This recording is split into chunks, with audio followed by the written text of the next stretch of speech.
I'd like to call this meeting to order. Would the secretary please call the roll? Anna Braun, Here. Timothy Cummings. Here. Jamie Falco, Here. Louis Figueroa, Here. Lori Herrick, Lee Woo Hong, Here.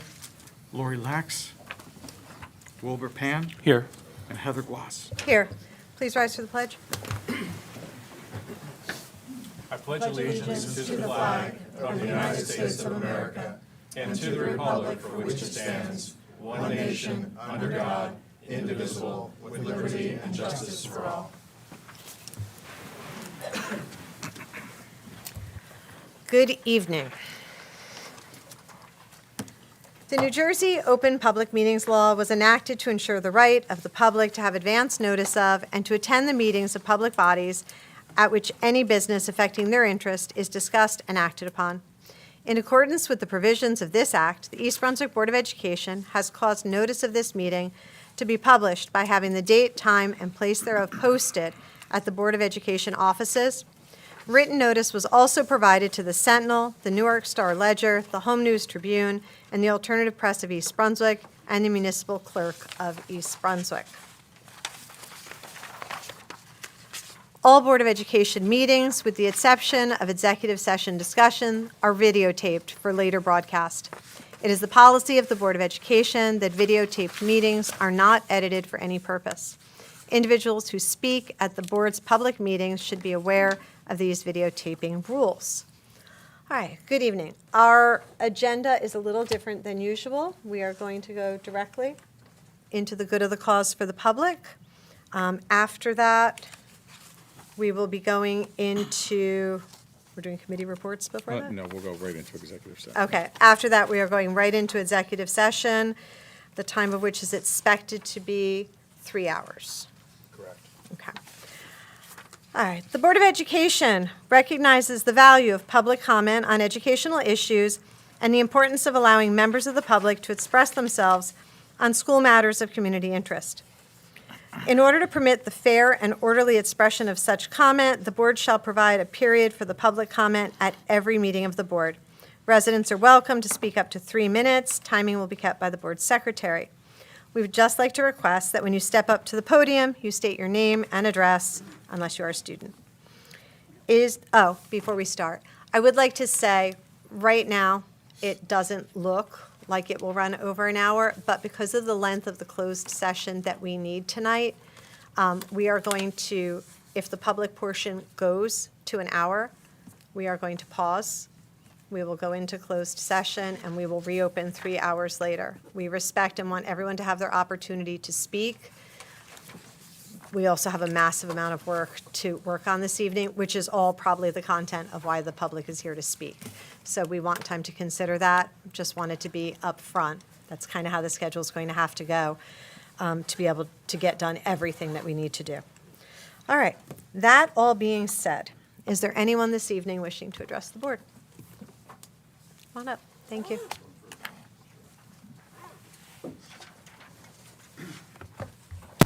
Tim O'Neill, 15 Carter Road. First, I want to address the fact that we are again here discussing cuts due to alleged funding issues. I know a fair amount about school funding. I'm an educator, and I've been at many board meetings discussing issues like this. I'm really confused about East Brunswick's current situation. If you do a little research, going back 10 years, the district was getting about $18 million in state aid, one of the two major funding areas. This year, we're getting $38 million. So we've had an increase over 10 years of $20 million in state funding, yet again, we somehow can't maintain what we've had in the past. Even just last year, we got $33 million in state funding and an increase this year to 38, and we made cuts. I can tell you in the same time, my property taxes have gone up about 25%. So the district is simply getting more and more funding, but seems to be able to do less and less with it. The issue here is that the problem isn't the funding, the problem is the management of the funding. That seems clear based on the math. Specifically, I'm here to talk about the possible cuts to the sports programs. So I'll apologize to the Bauman-Rowe family, so I know I have a lot to say. But when you're looking at making cuts to middle school and possibly even lower level high school sports, you're looking at a group of students who all lost a full year of elementary school to COVID, which obviously is not the fault of the school district, but it is the school district's responsibility to help them recover. And in my opinion, this is not getting the job done. Instead, these same students were, some of them bounced to one middle school for a year and then to a junior high or whatever you want to call it now and put in a temporary structure. And now, year after year after year, they get hit with something new, some other obstacle that they have to overcome instead of help getting back to normal, which is what we would expect from a school district with the reputation of East Brunswick. So now the fact that you want to take away one part of their lives that gives them normalcy, that gives them socialization, is to me inexcusable. Thank you for your time. Thank you, Tim. Come on up. Thank you.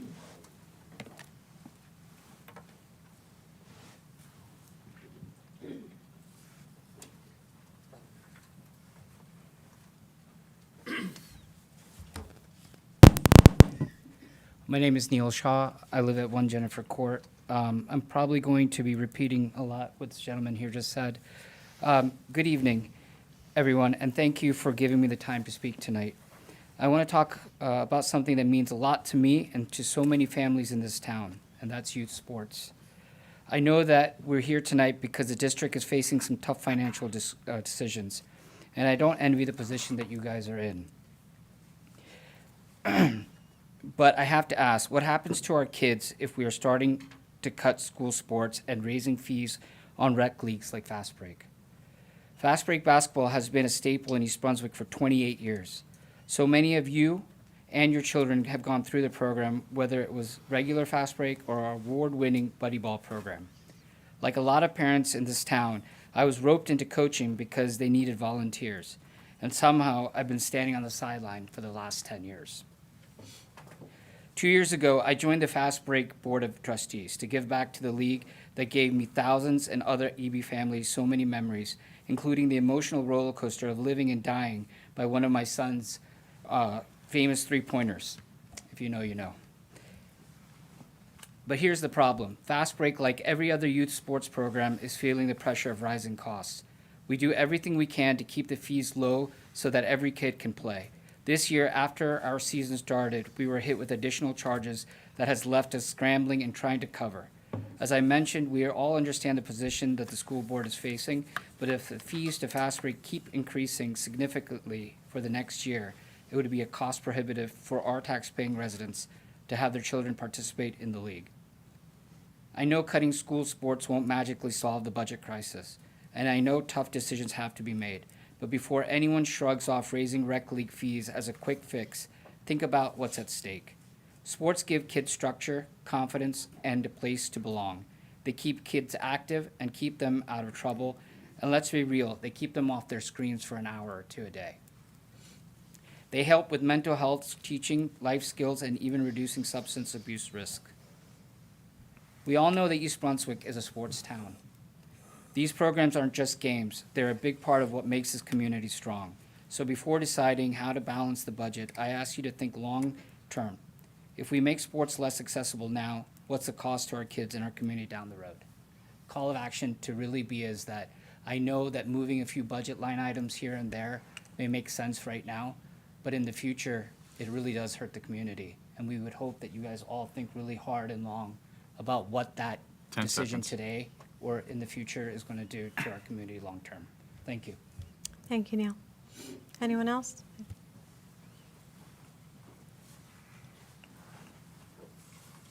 Good evening, Eric Varga, 37 Clearview Road. I apologize, I typed something out for you guys. Good evening, members of the school board, administrators, parents, and students. My name is Eric Varga, and I'm here tonight to speak on behalf of our students, our families, and our community regarding the proposed budget cuts to middle school sports. This is not just about athletics. This is about opportunity, engagement, and the overall well-being of our students. Middle school sports are more than just games. They provide a foundation for teamwork, discipline, and resilience, qualities that shape students far beyond the playing field. For many, sports serve as their motivation to stay engaged in school, maintain good grades, and develop leadership skills that will carry them into high school and beyond. Cutting these programs would not just eliminate after-school activities, it would take away a vital support system that helps students thrive academically, socially, and emotionally. Research consistently shows that students who participate in extracurricular activities, including sports, perform better in school, have higher attendance rates, and are less likely to engage in risky behaviors. These programs also play a critical role in students' mental health, providing an outlet for stress, teaching perseverance, and fostering a sense of belonging. In a time when we are seeing increased levels of anxiety and depression amongst young people, removing one of their healthiest and most productive outlets is not the answer. Additionally, middle school sports are often the first exposure many students have to organized athletics. For those who may not have access to club or travel teams due to financial constraints, school sports are their only opportunity to participate. Cutting these programs would disproportionately affect students from lower-income families, widening the gap in access to extracurricular activities and further deepening inequities within our district.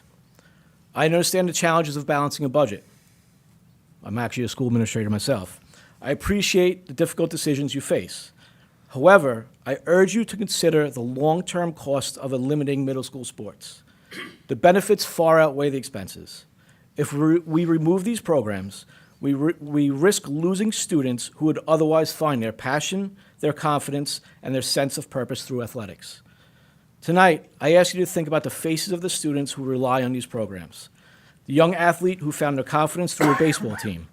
The student who learned about teamwork and leadership on a soccer field. The child who looks forward to practice every day because it's their safe space. Let's work together to ensure that middle school sports remain a part of our district's commitment to the whole child education. Because when we invest in our students, we 10 build a seconds. stronger, healthier, and more successful community for tomorrow. Thank you. Thank you, Eric. Jim?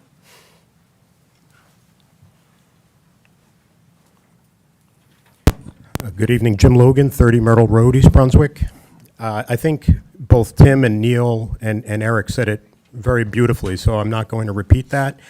I'm obviously here to advocate on behalf of all the middle school sports, not just baseball, which I currently oversee with two other parents in terms of the Baseball Booster Club.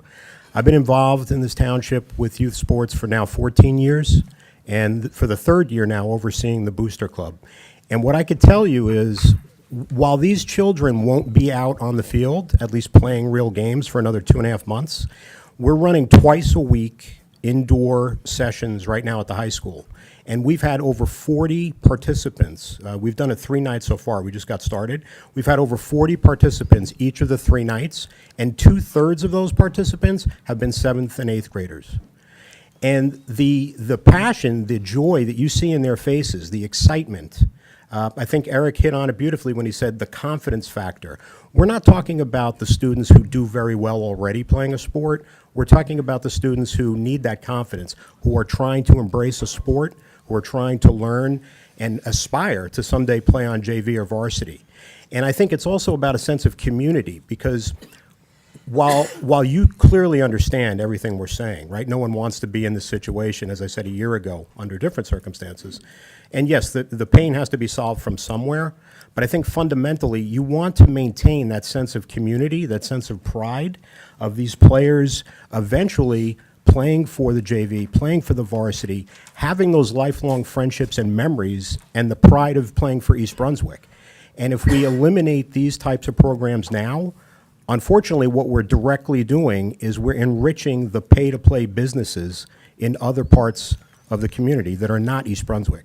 So I really implore you just to try to take that into consideration. We've got such a good groundswell at the middle school right now, and if we eliminate that, we're unfortunately going to push these young men, and in other sports for softball, young ladies, and basketball, and all the other programs that have middle school sports, we're really doing a disservice to why we're here, and that's to enrich these young men and young women's future. Thank you very much. Thank you, Jim. Anyone else?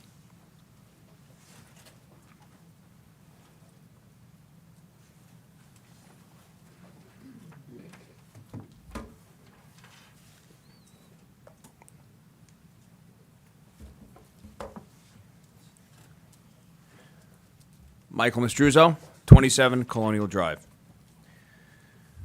So I stand here both as a parent of 2 kids and a mentor to many through my service as a travel baseball coach for East Brunswick for 6 years. When I heard there was discussion about possibly cutting not just the middle school baseball program, but other activities within the middle school or freshman class, I wanted to speak out this evening as a member of this community for almost a decade and a half. It should be understood that these programs provide vital social skills for our students in their development of teamwork, collaboration, and creativity outside the traditional classroom setting. Further, these programs help us continue to demonstrate the strength of our school system and be competitive in attracting and retaining families within East Brunswick. So to put it in perspective, when my wife and I moved here prior to starting a family, one of the main sources of attraction was that East Brunswick was a blue ribbon school system, both because of its academic and also because its wide variety of programs available for our students. Cutting programs within the middle school or freshman grades does not help set our kids up for success. In fact, it removes a very critical foundation that our kids need so they can help develop the skills for time management, communication, multitasking, and many others that are required when our kids enter into high school in preparation for college. I respect the fact that there are many challenges with the allocation of the budget, and I understand that funding, sometimes can be limited. But what I urge the board to do is to try and stand up and petition for a greater funding allocation so that we are not faced with difficult decisions for the future of our kids and our community. Thank you very much. Thank you, Michael. Anyone else?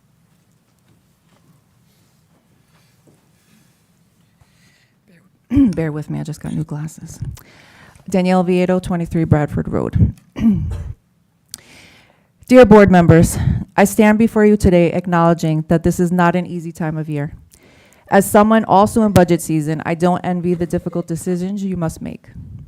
But I also can't ignore the fact that just about a year ago, we began learning about the unfortunate mistakes and perhaps the short-sighted decisions made by the leadership at this very table without accountability. In response, we started showing up and asking questions that in some cases still haven't been properly answered. It's incredibly difficult to feel trust in this leadership when time and time again we uncover lies and half-truths. We can no longer ignore the fact that transparency and honesty have been in short supply. It's hard to place our confidence in decisions when we see this pattern unfold. So I stand here again, reminding some of you at this table that you were once where I am now. You had the same questions, you had the same critiques, you wondered if people were truly thinking outside the box, you wondered if there was real accountability, you wondered if elected officials were pushing back on those in paid positions. As a Bell Monroe parent, and as a parent who attended as many meetings as possible since April of last year, I am asking you once again to take this process seriously. All 9 of you have a unique power, a power that is both intimidating and invaluable, and I hope you recognize that. Now, if I put my professional hat on and I remain objective, I understand that closing Bell Monroe and redistricting may make fiscal sense. But as the people we elected, I'm going to ask you to ask these tough questions tonight. What has been done over the past year to address these issues proactively? Since April, when it became clear that the state funding were challenging, what steps have been done to prepare for them? Are we just starting this conversation tonight? And if so, that's also short-sighted. This isn't about numbers on a spreadsheet. If Bell Monroe closes, second graders today could face multiple moves, once in 4th grade, then again in 5th grade. And beyond the logistics, let's not forget why you're sitting here on the table in the first place. It's for the children. And let's not forget that Bound Monroe has an amazing heart, a vibrant, unique community that nurtures its students in a way that can't be easily replicated. To diminish that would be a disservice to everyone involved. Closing Bound Monroe isn't just a matter of numbers, it's about a soul of a school that has been a cornerstone for so many families. So let's talk about that. How will this impact their mental health? How will this impact our teachers? I can tell you firsthand that as it stands today, our district does not have the capacity to handle behavioral challenges 10 effectively. seconds. With increased class sizes, I could only imagine how much worse it will become. So I stand before you today and hope that each of you will evaluate, question, and push back the Time. powers that be. We voted for you for this. Thank you, Danielle. Jeff. Sorry, Jeff. Hi, Jackie Peña Cavallini, 6 Meadow Road. Could you repeat your last name, please? Sure, Peña Cavallini. Thank you. You're welcome. I am here speaking for my Bound Monroe child and the crucial importance the school, staff, and the Bound community have and continues to have in her education. Bound was a gift sent from heaven to us. My child attended kindergarten at a Christian private school as a solution during COVID not to have remote learning. However, it ended up being the first mistake. My daughter encountered bullying, coming home after kids told her to go kill herself, and staff not protecting her or offering solutions. She transferred to a charter school, where not only faced more bullying, but also discrimination, as well as falling behind academically, and staff not communicating effectively to me. Finally, she transferred to Bound, and she was not only welcome, but they took the necessary steps to provide a safe environment to show her she's valuable, to work at her pace while effectively gaining her trust. Mrs. Orenshak, her second grade teacher, shower her with kindness, with actions, show her value as a student, as a human, encourage her strengths, and work with her in the areas where she was striving and rewarded the areas where she excelled. Mrs. Bednasky utilized strategies to start raising her reading level and provided tips to work in conjunction at home. Mrs. Kabaski encouraged open communication between staff, family, and my child's feelings doctor, as she calls her favorite therapist. Ms. Russo in her third grade continued what was started and recognized her strength and was able to continue encouraging building trust. Now in fourth grade, Mrs. Marone, who is last year's Teacher of the Year, is amplifying her strength, appreciates her personality, and has provided a safe place that she loves to attend. For the first time since preschool, my child loves to go to school because Bound is her safe place outside of home. Because of Bound, my daughter is not at a statistic in the news from bullying or possibly suicide. Because of Bound, my daughter is thriving and feels that she's accomplished. Yes, we are the smallest school by comparison. Yes, for you, we are an expense in the budget. However, closing this school will create a terrible disservice to scatter our children across the district and the possibilities to lose such an amazing team of educators and a wonderful principal, Mrs. Christina. Even though my daughter is about to graduate and go to Hammarskjöld, I will forever be grateful that they saved my daughter. Thank you. Thank you, Jackie.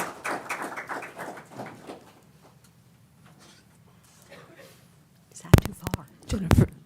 Jennifer Figueroa, 101 Ruse Lane.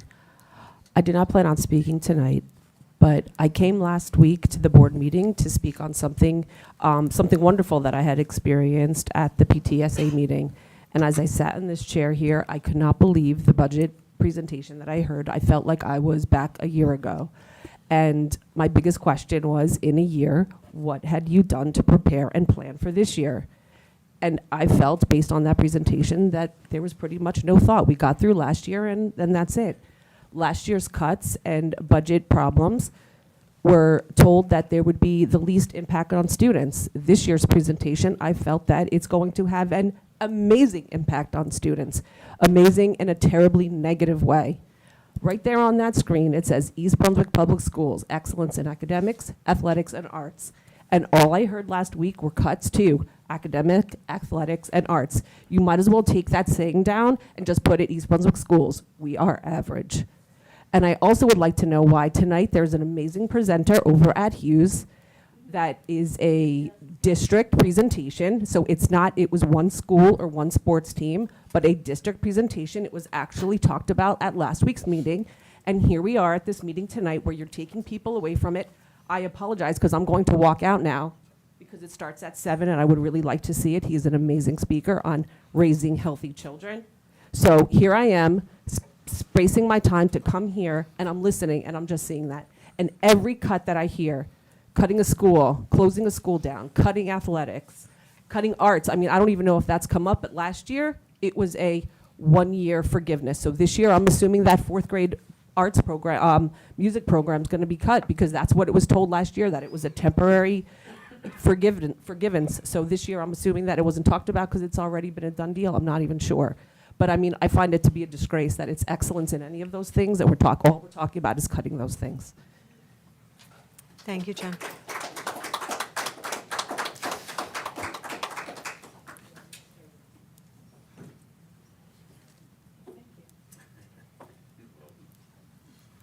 Good evening, Jeff Winston, 44 Fresh Ponds Road, East Brunswick, New Jersey. I appreciate some of the comments tonight. President Guas, you started out this meeting, I'm going to paraphrase, you said your closed session will be for much of what we are discussing here. That's interesting. In the agenda, it says the closed session is for attorney-client privilege matters concerning employees, employer rights, and finances. I want to quote Dr. Valesky in the TAP article, where he stated in an interview, he said the administration and board are committed to transparency and sharing information with the community regarding the school budget, which became the subject of controversy last year. When I stopped at that paragraph, I was extremely excited. It looked like you changed your ways in terms of getting things out of secrecy, followed by the following comment. This is not an emergency meeting, continued Valesky. We are trying to make sure the board has information it needs before the next budget update on February 13th. That's a far cry from an agenda item of attorney-client privilege. Once again, you've weaponized closed session to keep things from the public. The public deserves to hear everything you're going to say about Bound, everything you're going to say about athletics, arts, and academics, and everything else that goes along with that. Stop hiding in that back room.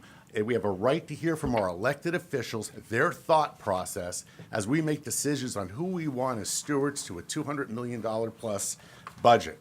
So while you sit there stare at me blankly, know that we're not going to tolerate the secret sessions anymore.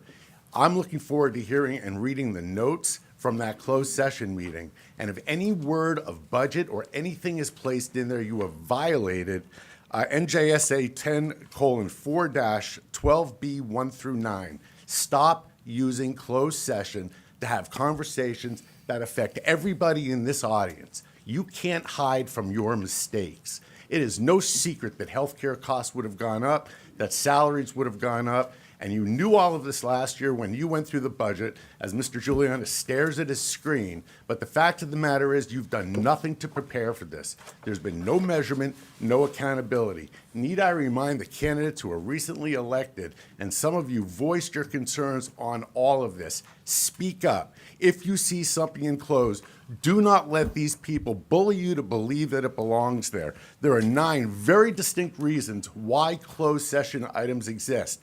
Attorney-client privilege is a lie.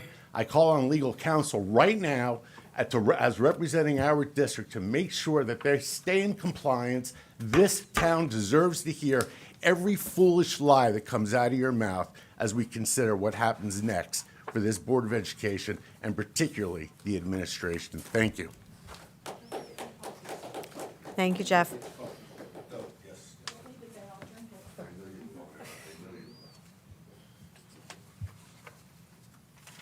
Anyone else?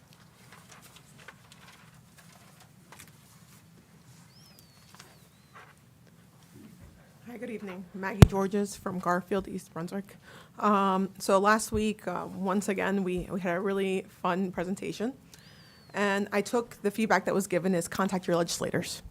I wrote an email, I sent it out, did a lot of research. And I couldn't believe the research I found.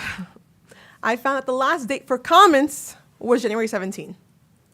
Did anyone from East Brunswick go to any Trenton meeting? Did anyone from East Brunswick advocate in the last year about our budget? So all our emails that we're doing mean nothing.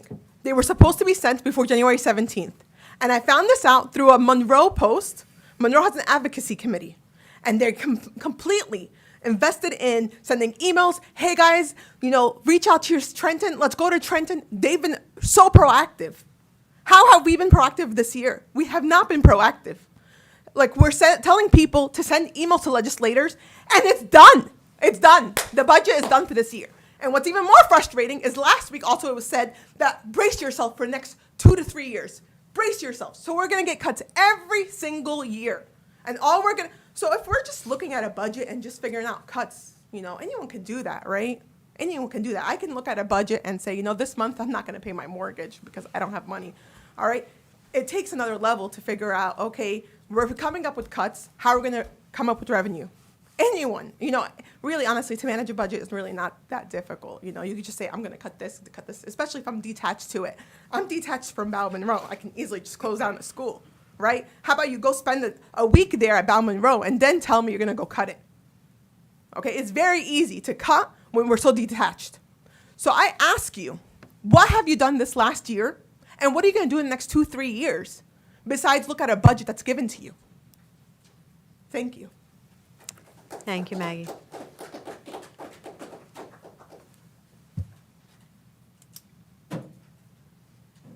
Anyone else?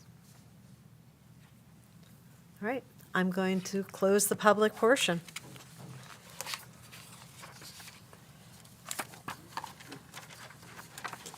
All right, sorry, need to find the slide.